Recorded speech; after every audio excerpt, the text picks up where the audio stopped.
নমস্কার বন্ধুরা, two and টা চ্যানেলে আপনাদের সবাইকে স্বাগত। জয় মা মঙ্গলচণ্ডী। আজ আমরা এসেছি চণ্ডী মেলায়, চণ্ডীতলায়। তবে এলাম একেবারে শেষ দিনে এলাম। মেলার জন্য হয়তো শেষ দিন, তবে এটি একটি স্থায়ী মন্দির। স্থায়ী মন্দিরে আপনারা যখন আসতে পারেন, যখন খুশি পূজা দিতে পারেন। তবে জ্যৈষ্ঠ মাসের 4টে মঙ্গলবার মেন পুজো এবং মেলা একসঙ্গে আপনারা উপভোগ করতে পারবেন। শহরের বুকে এমন মেলা দেখলে সত্যি এখনও বিস্ময়কর লাগে। হ্যাঁ, ঠিকই বলেছ। তবে এরপর কিন্তু রথের মেলাও আছে। যাই হোক, এখন আমরা চণ্ডী মেলাতে মন দিই। দেখতেই পাচ্ছেন বিকেলেই পুজো দেওয়ার জন্য এত লাইন পড়ে গেছে, তাহলে বুঝতেই পাচ্ছেন সন্ধেবেলায় তো এখানে এতটাই ভিড় হবে যে দাঁড়ানোও যাবে না।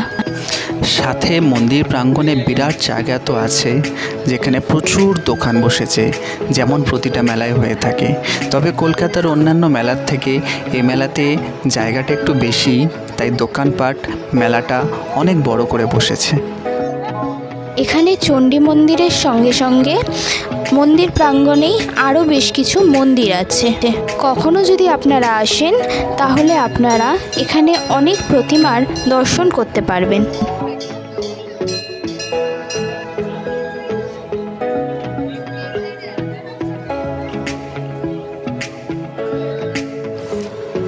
আর যে কোনো মেলার মূল আকর্ষণ হলো এই দোকানগুলি, ভাজাভুজি আর সাথে জিলাপি।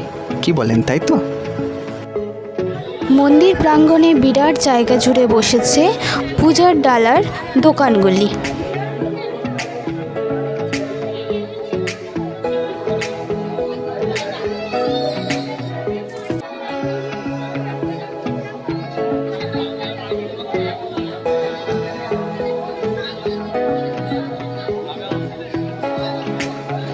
আর সামনেই আছে জিলাপি এবং ভাজাভুজির দোকান।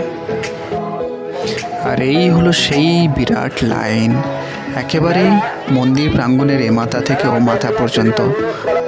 অন্য সব মেলাগুলিতে আপনারা যা যা দোকান দেখতে পান, এই মেলাতেও আপনাদের সেই দোকানই চোখে পড়বে। এইসব নিয়ে নতুন কিছু বলার নেই, তবে দেখতে বেশ ভালোই লাগে।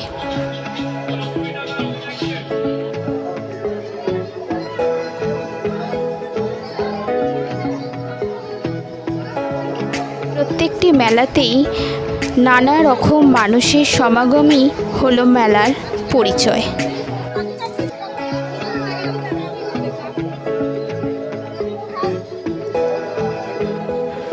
শুধুমাত্র মন্দির প্রাঙ্গণেই নয়, মন্দির থেকে বেরিয়ে পুরো রাস্তাতেই আমরা মেলা দেখতে পাই। মেলা থেকে আমরা বেরিয়ে এসেছি, কিছুক্ষণ এখানে সময় কাটিয়ে বেশ দারুণ লাগলো। আপনাদের কেমন লাগলো জানাবেন। আজকের ব্লগটি যদি ভালো লাগে তাহলে অবশ্যই লাইক, কমেন্ট এবং শেয়ার করে দেবেন।